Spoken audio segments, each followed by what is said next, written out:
Gusto na rin niyang iwan ang pamilya niya para sa akin. Gusto niyang magpakalayo kaming dalawa.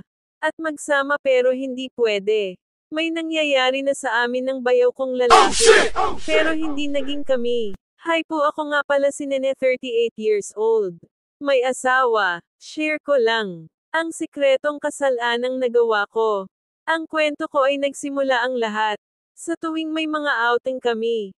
At may mga okasyon sa bahay. Parating nandun ang bayaw kong lalaki. At kanyang asawa. Ang asawa niya ay nakababatang kapatid ko na babae. Sa tuwing nakakasalamuha ko sila, parati kong nahuhuling nagnanakaw ng tingin ang bayaw kong lalaki. Sa akin. Siyempre ako naman. Napapaisip kung bakit niya ginagawa yun. Isang araw, habang nakiusap ako sa bayaw ko na magpahatid sa trabaho, tinanong ko agad siya kung bakit palagi siyang nakaw tingin sa akin. Parang nabigla siya sa tanong ko. Sinagot niya ako ng pabiro. Nagagandahan lang daw siya sa Wow. akin. Dahil sa edad ko na 38 na. Ang bayaw ko naman ay mas bata sa akin ng 11 years. Gwapo siya, matangkad, mestizo. At bet ko talaga nung time na yun na hinatid niya ako. Hiningi niya number ng cellphone ko. Kasi bawal kaming magka-chat sa FB. After nung paghingi niya, araw-araw na kaming Mhm. nagte-text. At nagtatawagan ng palihim. Dahil parehas kami may mga asawa.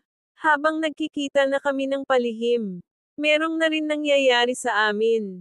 At napakagaling niya sa kama. Siguro dahil sa bata pa siya. Sa kanya ko lang na-experience ang hindi ko naranasan sa asawa ko. Wow. Once a week kami nag-motel. Hindi na rin ito napapansin ng mga partner namin. Dahil mga busy sila sa kanilang mga trabaho. Hindi na rin ako nag-alinlangan na pumatol dahil ilang beses na rin akong niloloko ng asawa ko. At nawawala na rin ang Oh gusto my ko sa kanya. God. Sa almost 5 years na merong nangyayari sa amin ng Mhm. bayaw ko. Lalong lumalalim ang pagtingin ko sa kanya. At ganon din siya dahil siguro napakaingat. At napakabait sa akin. At maalaga habang magkasama kami. Napakasaya ko. What? Gusto na rin niyang iwan ang pamilya niya para sa akin. Gusto niyang magpakalayo kaming dalawa. At magsama pero hindi pwede. Dahil ayaw kong masaktan ang kapatid ko. Ngayon pinutol ko na ang ugnayan ko sa kanya. Dahil siguro sa awa ko sa kapatid ko. At siguro nakokonsensya na rin. Siguro mahal ko pa din siya hanggang ngayon. At alam niya pero nirerespeto niya ang desisyon ko. Hanggang dito na lang, maraming salamat po from Nene.